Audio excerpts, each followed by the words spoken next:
Professor Ritual. Welcome to the retrospective. If you like what you see, feel free to like, subscribe or share. And maybe a back episode piques your interest.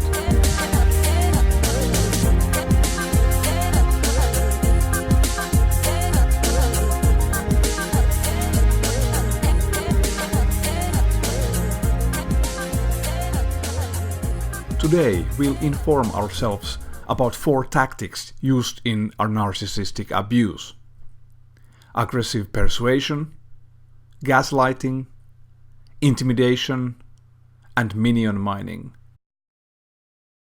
Let's do this! We all use and are subject to persuasion daily. Narcissistic persuasion is intense and aggressive.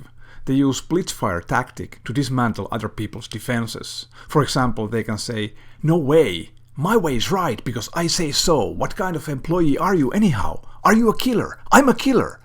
If you had any wits in your head, you'd agree with me. I believe you will follow my lead. Believe me, I'm the best." This word salad is mindless, meaningless, but quite effective in making people doubt themselves. This is aggressive persuasion. Gaslighting is a tactic used by narcissists all the time to abuse their victims into questioning their own sanity. The narc basically seeds plants of doubt in the minds of their victims. This pattern is often composed of lying, denial, projection, and suggestion, so this forms kind of a loop that goes on and on. When gaslighted, victims have basically 5 options, 2 of which are useless. Firstly, talking sense. Sorry, narcs don't understand sense making, and further along this road one would be slowly manipulated anyhow, so don't do it.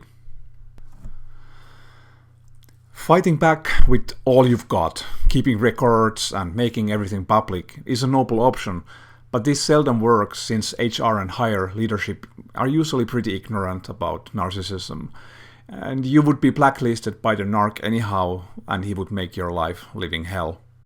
One could bend and conform to the spineless norm of other managers, but no, here you would be selling your values and sacrificing your morality, so do not conform or you'll regret it later. The simple way out of the misery would be to quit. This is not optimal solution either, because you might desperately need income and you might be faced with another narc leader in your next job. Gray stoning is the idea of non-reactivity in front of a narcissist. If you don't react, you can't be manipulated either. This is a passive way forward, where at times you will have to bite your lip when you wanted to scream, but at least you would keep your values and morality intact.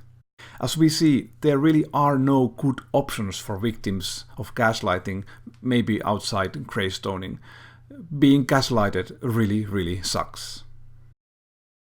Intimidation and bullying is something all demagogues and malignant narcissists do as their standard operating procedure. Because a narc's moral core is empty, they don't find reaching goals by immoral means problematic. The array of threat options is vast, ranging from plain old shouting to threats about lawsuits and financial ruin, etc. Please know that narcissists project out a much bigger shadow than they are able to realize in real life. They enjoy playing with people's emotions and vain showcases of power. Narcs are not especially good at generating the feeling of being threatened, although many people still buy their threats and unnecessarily bend the knee, so to speak. As narcissistic intimidation often happens behind closed doors, it's rare to see it in plain sight, but I found something fitting. Here we see you-know-who looming behind Clinton, knowingly triggering a subconscious stress response in her and knowingly behaving improperly outside the norm. Clinton later said that she felt it was creepy, which we all would have felt. Some took the looming as a sign of power and masculinity. Just think about it. What if we had someone with real physical power and real intimidative prowess? People like Canadian Devon Larratt or Ukrainian Denis Suplenko, looming behind you-know-who. Can you imagine how small you-know-who would look like compared to these amazing athletes looming behind him? What supporters of demagogues throughout the history haven't seemed to understand is that any showcase of power can be topped with a bigger showcase of power.